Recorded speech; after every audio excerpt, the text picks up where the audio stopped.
بديلا لإيريك وخميس يتقدم وينطلق الآن في الجانب الأيسر، ولكن هنا التغطية تأتي، حاول بالرأس لكن أيضا بتتخلص، ترجع مرة ثانية باتجاه جوناتاس. جوني والآن عاد رافا وهو يعني معصوب الرأس، تصدى حسين رحيمي بيلعبها إلى شقيقة سفيان، تعود إلى جوناتاس. هل يوقف سلسلة فريق نادي العين؟ سلسلة الثلاثينيك، نقلة ومحاولة هنا مرة أخرى. جوناتاس يلعب العرضية، حسين رحيمي والكرة ما زالت مستمرة للعين.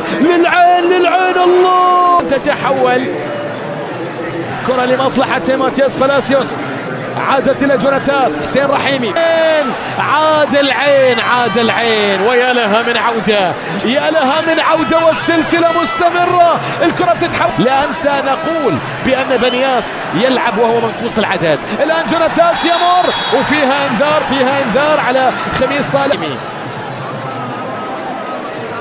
ماذا عن الدقائق المتبقية؟ شوف أيضا هنالك انذار آخر سيكون حسم تقريبا 5 مباريات، منها طبعا مباراة كانت امام بنياس. كرة تعود منتصف الملعب، سيف المنهالي بديلا لخميس الحمادي. هذا هو التبديل الذي تم من السيد إيسايلا. لمسة ومحاولة لكن بتتخلص. هنا مشروع مرتد لبنياس لكن المشروع ينتهي. لم يكن يرضي بنياس لأنه كان المتقدم في نتيجة المباراة. استلام الآن من جودوين هنا لكن تعود.